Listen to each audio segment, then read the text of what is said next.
Bapak Parianto yang saya hormati sebagai GM dan juga para manajer-manajer yang ada yang saya hormati, dan juga tentu para pegawai Telkom yang saya hormati, dan ibu-ibu Majelis Taklim Indonesia. Ketemu lagi ibu-ibu. Alhamdulillah yang dirahmati Allah. Alhamdulillah wassalatu wassalamu ala asrofil anbiya mursalin wal alihi washabihi ajmain amma ba'du. Bapak dan Ibu yang saya hormati, kita harus tetap setiap saat dan setiap waktu bersyukur kepada Allah SWT. Karena kita ini hidup karena izinnya dari Allah. Kita berjalan karena Allah yang beri kekuatan. Kita bekerja karena Allah yang memberikan peluang kita bekerja. Kita dapat makan, minum, dapat gaji, Allah juga yang kasih rezeki kepada kita. Kita berkeluarga, punya istri, punya suami, Allah juga yang jodohkan. Kita punya anak, Allah juga yang beri amanah kepada kita berupa anak. Jadi banyak sekali yang Allah berikan. Fabi'ai ala irobbikum tukadziban. Nikmat Allah begitu banyak sekali. Termasuk Allah berikan akal kepada kita. Juga adalah kebaikan, juga ada sesuatu yang kita syukuri kepada Allah SWT. Berikutnya setelah kita mengucapkan puja-puji kepada Allah, kita mengucapkan salawat salam kepada Nabi kita Muhammad Rasulullah SAW. Bapak Ibu yang saya hormati, saya kasih judul tausiah hari ini, belajar seumur hidup. Pak, kalau saya udah tua, masa perlu belajar lagi? Itu belajar itu untuk anak-anak kita, untuk cucu kita saja. Kalau udah tua nggak perlu belajar lagi. Apa betul, ibu-ibu Majelis Taklim nih, Ibu Ani? Iya apa enggak begitu? Kok angguk? Tidak kan? Ya. Untuk anak-anak saja belajarnya. Untuk kita semuanya. Udah disampaikan bahasa Indonesianya terjemahan hadis. Ut'ubu ilma minal mahdi ilal lahdi. Itu hadis Nabi. Bahwasanya tuntutlah ilmu dari buayan hingga liang lahat. Artinya liang lahat itu kita mati. Dari buayan kita lahir. Jadi Rasulullah SAW menyuruh kita menuntut ilmu atau belajar itu dari mulai lahir hingga mati. Jadi yang tua bagaimana? Sudah pensiunan bagaimana? Sudah renta bagaimana? Apa masih perlu belajar? Perlu. Ibu-ibu, Bapak, saya punya banyak yang kita kenal, mungkin Bapak Ibu juga bisa ngasih contoh. Ada orang tua, udah 80. Ketika saya ketemu di Bukit Tinggi, di Padang Luar, waktu itu saya ketemu beliau itu masih tamat SMA, kuliah, baru tingkat 1, tingkat 2. Jadi udah 20 tahun lalu. Ketemu, dia sapa saya, umur udah 86, 87 begitu. Ingat dengan saya saja lupa karena banyak yang dipikirin. Dia ingat, ini kan Ananda Irwan, dulu kan Anda ada di sini, ngumpul-ngumpul sama cucu saya, main ini sebagainya. Kenapa dia ingat? Ternyata setelah tanya, dia baca Quran setiap hari. Tidak pernah putus-putusnya baca Quran. Arti membaca Quran juga artinya belajar. Karena dengan baca Quran, dia juga baca terjemahannya, dia memahaminya, otaknya itu jalan. Allah beri otak kepada kita. Akal Allah beri pada kita untuk dipakai, untuk digunakan. Jadi nggak ada istilah pikun, Bapak Ibu. Kalau ada orang tua, nenek, kakek yang kita sebut pikun, itu kemungkinan besarnya Kalau karena masalah fisik itu lain lagi ya Bapak Ibu, misal dia sakit karena stroke dan sebagainya itu lain. Tapi dalam keadaan normal dan biasa, kalau dia gunakan akalnya terus untuk berpikir, untuk belajar, membaca, menuntut ilmu tanpa ada batasnya, dia tidak akan pikun, dia masih ingat pada kita. Kemudian ada lagi bapak-bapak ketemu, ingat juga dengan saya, udah tua juga, udah 80-an. Dia lagi bawa buku, dia pensiunan dari pegawai negeri. Ternyata di hari tuanya dia pun banyak membaca. Ibu-ibu lihat yang pergi ke masjid itu juga tentu ada yang tua-tua. Waduh, kemarin saya datang sampai Ramadan di masjid dibuka oleh ketua pengurus masjid, udah tua rasanya, mungkin umurnya 80-an juga. Weh, ngomongnya, berpikirnya mantap, bahkan dia mengkritisi pemerintah.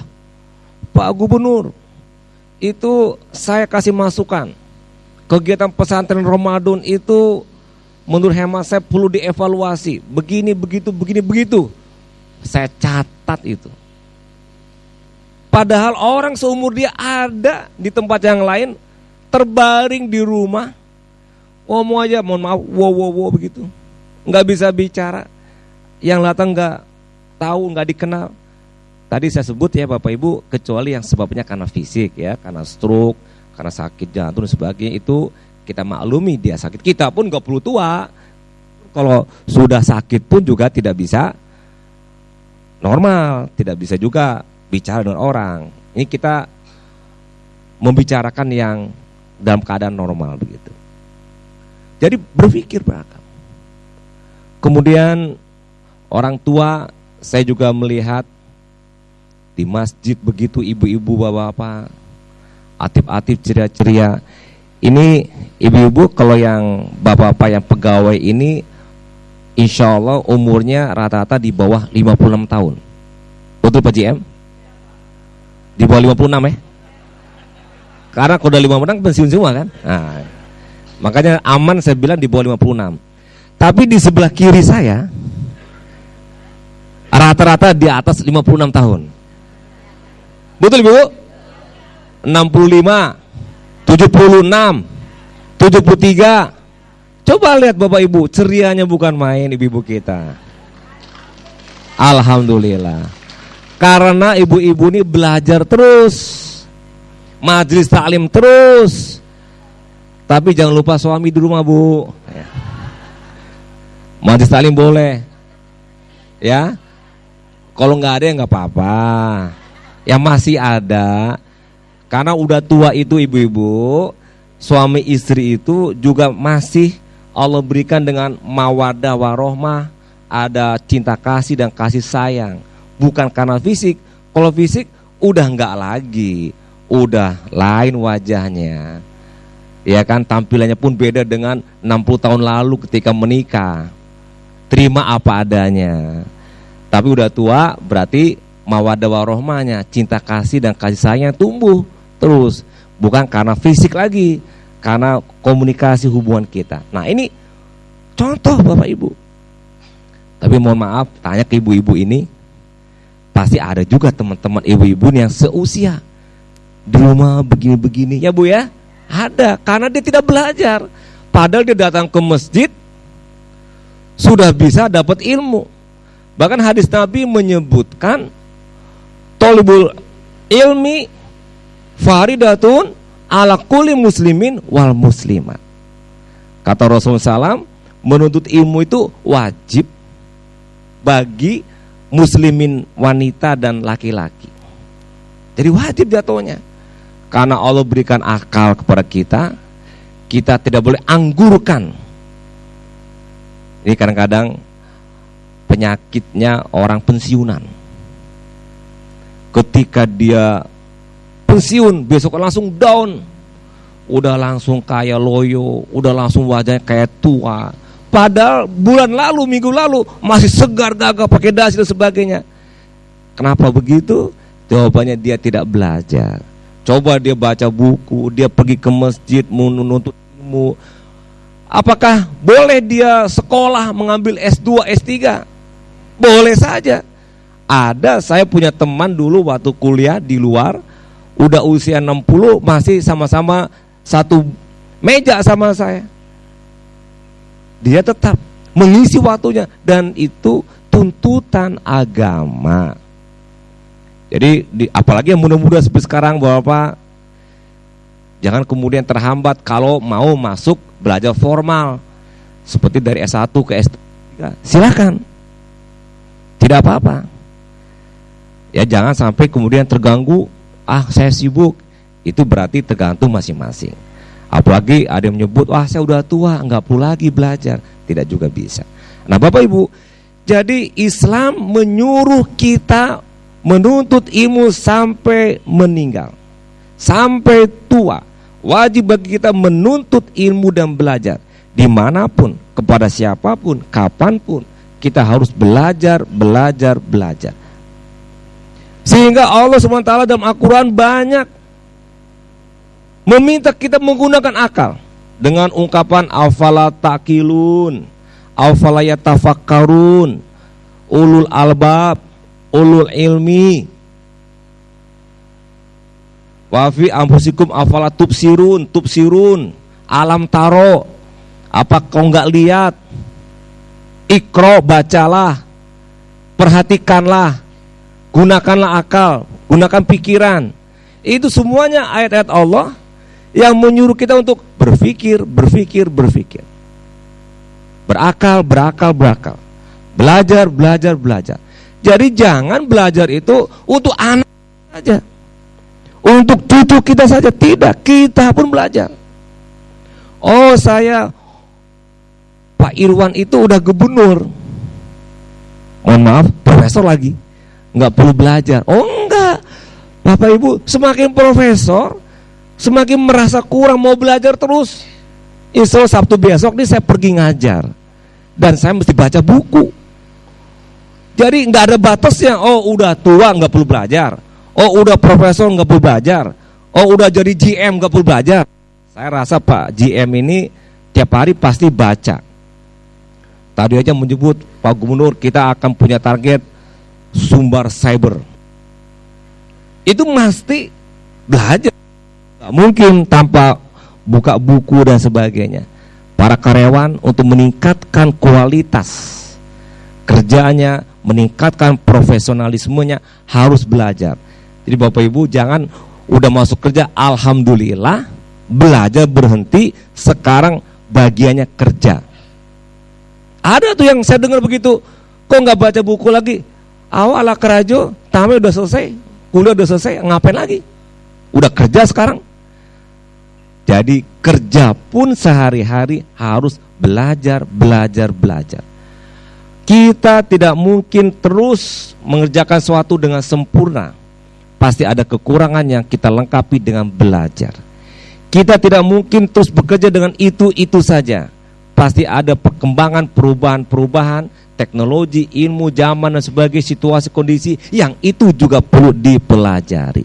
Kalau kita tidak belajar, lewat, tertinggal, dan kita hanyut, tidak ikut dengan perubahan. Ikut perubahan dengan belajar.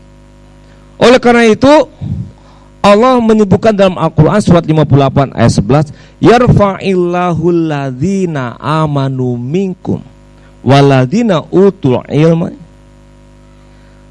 darajat. Jadi utul ilma darajat. Allah tinggikan darajatnya. Pertama Allah tinggikan kepada orang yang beriman, dan Allah tinggikan derajatnya kepada mereka yang menuntut ilmu. Mau nggak kita ditingkatkan derajatnya, ibu-ibu? Caranya kata Allah, tuntutlah ilmu, belajarlah ilmu. Jadi saya Bapak Ibu, contoh, saya itu tidak ada satu hari pun pernah punya pengalaman jadi birokrat. Tidak pernah pula jadi pegawai seumur umur. Tahu-taunya jadi gubernur, mimpin pegawai, mimpin birokrat. Padahal saya tidak punya satu hari pun pengalaman birokrat dan tidak pernah jadi pegawai. Saya tuh nggak pernah tahu bagaimana masuk kantor jam 8, pulang jam 5, nggak pernah. Yang saya tahu saya masuk kantor suka-suka saya, pulang suka-suka saya. Tapi karena itu baru saya belajar Bapak Ibu, baca buku, belajar. Saya panggil satu-satu kepala dinas, saya suruh dia cerita, saya dengar, saya pahami, saya ingat-ingat. Itu belajar juga. Dan kemudian ada yang nggak bisa, saya tanya. Alhamdulillah berjalannya waktu bisa ngikutin, belajar juga. Bapak Ibu apalagi baru masuk jadi pegawai, pasti banyak yang nggak kenal, belajar, tanya ke kanan ke kiri, tanya ke senior, tanya ke atasan. Kalau masalah bertanya tidak perlu ke atasan, ke cleaning service pun bisa bertanya. Kalau nggak sesat, misalnya kita buru-buru mau kencing, nggak mau nanya, malu nanya ke cleaning service, tanya aja pasti tahu di mana toilet. Nanya, jangan malu. Di rumah tangga nanya kepada suami, nanya kepada istri, nanya kepada anak, boleh. Belajar itu kepada siapa saja. Jangan lihat siapa orangnya, tapi lihat apa yang dikatakannya. Itu juga bisa kita pelajari. Nah, Bapak Ibu, Islam kenapa menyuruh kita belajar? Karena Islam itu, Quran dan hadis juga adalah ilmu. Ya Bapak Ibu, Islam kenapa menyuruh kita belajar? Karena Islam itu adalah ilmu. Al-Quran itu ilmu, hadis Nabi itu ilmu. Kalau kita kembangkan, kita breakdown, kita jelaskan satu persatu, itu ada ilmunya.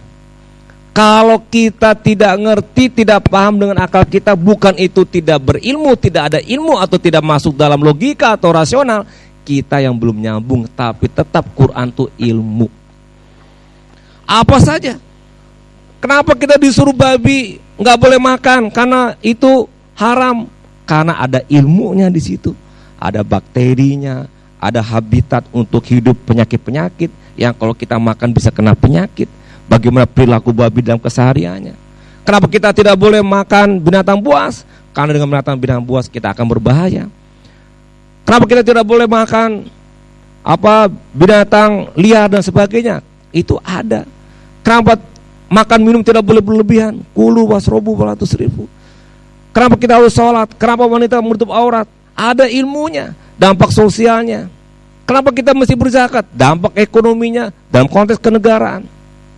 Sampai kepada tingkat peristiwa-peristiwa yang terjadi di dalam Al-Quran yang disebutkan pun juga adalah ilmu. Kalau nggak nyambung dengan pikiran kita, bukan berarti Quran salah. Jadi semua perintah-perintah Allah dan Rasulnya ada nilai ilmunya yang bisa kita jelaskan tentang apa dan bagaimana kok begitu perintahnya. Berpuasa di bulan Ramadan ada ilmunya, menahan hawa nafsu dan sebagainya. Kita disuruh berbuat baik kepada orang tua, begitu perintah Allah. Itu juga karena ilmu. Nah, misalnya sebagai contoh ada peristiwa Isra Mi'raj.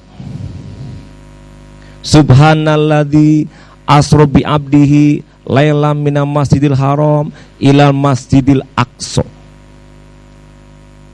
Itu menceritakan Isra Mi'raj. Apa ceritanya? Nabi Muhammad Rasulullah SAW dari Mekah ke Palestina satu malam lailan, semalam bolak-balik. Dari Palestina Baitul Maqdis bertemu dengan Allah juga dalam waktu semalam semuanya. Masuk akal enggak? Ini 15 abad yang lalu ketika kendaraan hanya ada onta dan kuda. Dipakai akal enggak masuk, sehingga orang kafir Quraisy, Muhammad tuh gila. Bagaimana bisa berjalan satu malam bolak-balik dari Mekah ke Palestina? Enggak mungkin bolak-balik lagi. Waktu itu dengan unta dan kuda yang ada kendaraannya bisa berbulan-bulan. Tapi karena ini Al-Quran, karena ini firman Allah, Kita tahu itu adalah berilmu dan itu ada rasionalnya, ada logikanya, dan tidak mungkin itu fiktif, tidak mungkin itu dongeng, tidak mungkin itu bohong. Kalau begitu bagaimana kita menafsirnya? Ilmu kita belum nyampe, cukup imani saja. Itu makanya perlu iman. Iman itu sebagai beyond dari yang kita pikirkan yang nggak bisa. Karena kalau dipikirin semua nggak mungkin, karena otak kita terbatas. Otak kita tuh baru kepake mungkin baru 5% lah, nggak banyak. Nah akhirnya kalau ini kejadian sekarang nih Bapak Ibu, misalnya nih Nabi mengatakan, saya barusan aja pulang dari Palestina, sekarang saya ada di Mekah dalam waktu cuma 3 jam misalnya. Percaya nggak Bapak Ibu? Percaya nggak? Sekarang ini percaya karena ada pesawat. Dulu nggak ada. Kemudian Rasulullah pakai kendaraan apa? Namanya buruk. Buruk itu bukannya digambarkan. Kenapa buruk itu digambarkan burung ada kepasan? Karena itulah pikiran orang pada saat itu. Kalau yang namanya kendaraan terbang itu ya burung. Pada buruk itu bukannya, tapi kendaraan kilat. Bapak Ibu kalau belajar fisika, kecepatan kilat itu 3 kali 9/10 ya, 10/9, 10/8. Ini lebih dari, jadi buruk itu kilat. Nyambung kan kalau kita bicara dengan ilmu, berarti lebih cepat daripada kilat. Wajar cuman sejam bolak-balik atau mungkin setengah jam. Bagaimana kendaraannya? Besi kah? Dari manakah? Nggak tahu. Kenapa nggak tahu? Saya nggak ngerti aja. Tapi Allah menyebutkan dalam Al-Quran, fanfuzu la tanfuzuna ila bilsultan. Tembuslah langit kecuali kamu tembus dengan sultan, dengan pengetahuan, dengan ilmu, dengan kekuatan. Nah jadi Bapak Ibu yang saya hormati, Quran itu ilmiah. Disuruh kita bersih, disuruh kita berkerudung, dalam Al-Quran disuruh makan yang benar, disuruh kita sholat. Udahlah Bapak Ibu, gampangnya ikuti aja. Nggak usah protes-protes. Kenapa sih pakai kerudung? Panas kayak begini, kan susah. Nggak usah ngomel. Oh kalau mau dijelasin, insya Allah ada penjelasannya. Kenapa kita mesti berkerudung? Kenapa kita tidur di malam hari? Kenapa kita sholat? Kenapa kita berzakat? Ada kala kita nggak ngerti juga. Berzakat itu, berinfak itu berlipat ganda. Tidak hanya 7 kali lipat, 700. 1 butir jadi 7 cabang, 1 cabang jadi 100. Jadi berapa itu? 1 jadi berapa? 700. Uang kita kasih 1 rupiah, dapatnya 700 rupiah. Uang saya kasih kepada orang tidak mampu 100 kali 700, 70.000 rupiah dapatnya. Itu kata Allah, benar gak? Laksanakan saja, pasti benar. Hidupnya berkah karena berzakat, berinfak. Hidupnya mendapatkan kebahagiaan, ketentraman karena kita ingat kepada Allah. Dalam Al-Quran juga disebutkan demikian. Nah jadi Bapak Ibu, marilah kita terus belajar, menuntut ilmu sampai kita meninggal. Banyak yang kita pelajari. Buku dibaca, itu juga pelajaran. Kemudian juga kita berdiskusi, juga belajar. Ibu-ibu pada hari ini mendengar majelis taklim, juga belajar. Dan kemudian bapak-bapak juga memperbaiki pekerjaan dari hari ke hari menjadi lebih baik sesuai dengan target, juga belajar. Mudah-mudahan kita termasuk hamba Allah yang senantiasa belajar dan menuntut ilmu tanpa dibatasi dengan usia, dan insya Allah kita akan mendapatkan kebaikan dunia akhirat. Sekian saja, terima kasih. Assalamualaikum warahmatullahi wabarakatuh.